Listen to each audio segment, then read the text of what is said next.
کے مستحق کیسے ہوں گے؟ اللہ اکبر. پتا چلا گناہوں سے 7 پشتوں تک لعنت پہنچتی ہے، 7 پشتیں برباد ہوتی ہے، 7 پشتیں تباہ ہوتی ہے. اے مسلمانوں، اسی لیے اللہ فرما رہا ہے گناہ کبیرہ سے بچو. اب گناہ کبیرہ کیا ہے؟ جتنی وقت میں گنجائش ہے، 1 گھنٹے کا وقت میرے پاس تھا جس میں سے 10-15 منٹ کا وقت جا چکا ہے. 40-45 منٹ کے ٹائم میں اپنے آپ کے سامنے جلدی جلدی گناہ کبیرہ کی فہرست پڑھتا ہوں. یہ گناہ کبیرہ کیا ہے تاکہ آپ ہم اس سے بچ سکیں. سب سے پہلے گناہ کبیرہ اللہ اکبر جو سب سے بڑا اکبر الکبائر ہے، یعنی سب سے بڑا گناہ ہے. ایسا گناہ، ہر گناہ بخش دیا جائے گا لیکن یہ گناہ نہیں بخشا جائے گا.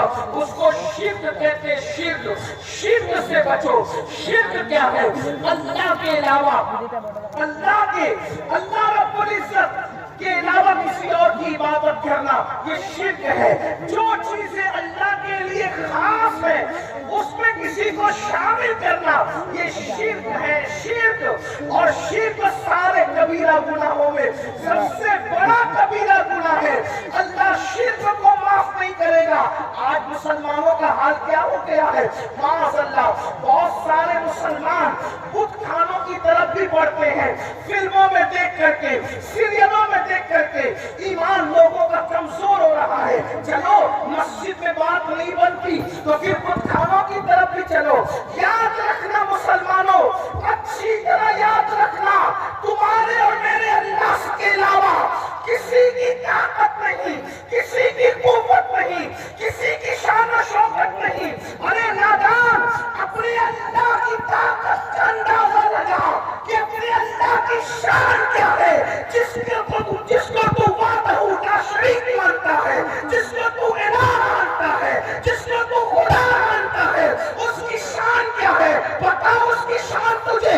اللہ اکبر. محمد الرسول اللہ کو اس نے پیدا کیا ہے، اس نے بنایا ہے. محمد الرسول اللہ کو اس نے بنایا ہے. اب بتاؤ وہ محمد کیا ہے؟ روح فدا صلی اللہ علیہ وسلم اگر اشارہ کریں تو چاند ٹکڑے ہو جائے، اشارہ کریں تو سورج پلٹ کر آ جائے، اشارہ کریں تو جابر کے مردہ بچوں میں جان پیدا ہو جائے. بکری کھا کر اس میں ہاتھ رکھ کر دعا کریں تو اللہ بکری کو کھڑا کر دے. حضرت قتادہ کی آنکھ اگر باہر آ جائے، اپنا لعاب لگا کر کے قتادہ کی آنکھ رکھ دے تو پہلے سے زیادہ قتادہ کی آنکھ روشن ہو جائے. کھاری کنویں کے اندر اگر اپنا لعاب ڈال دے تو کھاری کنویں میٹھے ہو جائے. سوکھے کنویں میں اپنا لعاب ڈال دے تو سوکھے کنویں پانی سے بھر جائے. اللہ اکبر. میرے آقا کی شان یہ ہے، لوگ حضور کا حسن دیکھ کر کے پکار اٹھے کہ ان جیسا کوئی ہو نہیں سکتا.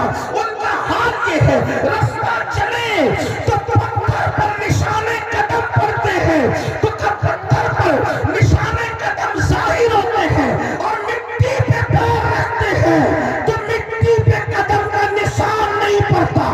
وہ چلتے ہیں تو بادل سایہ کرتا ہے، وہ چلتے ہیں ان کے بدن پر مکھی نہیں بیٹھتی، وہ چلتے ہیں تو سفر کا گرد و غبار بھی ان کے چہرے کو چھپا نہیں سکتا.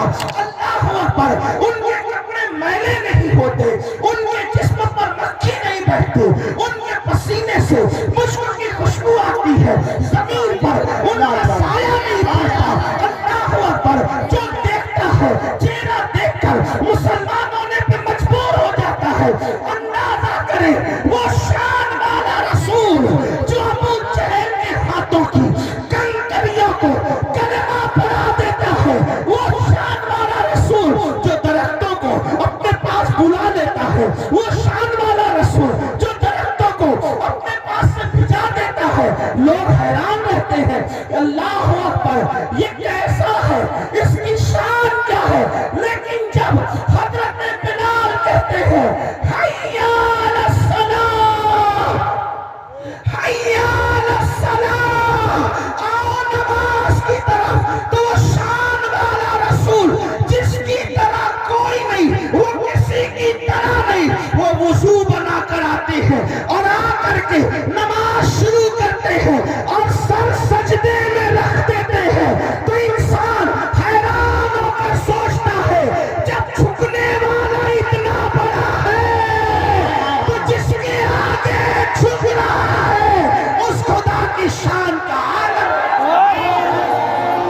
تکبیر، واہ واہ واہ، سبحان اللہ، اٹھانے نعرے تکبیر،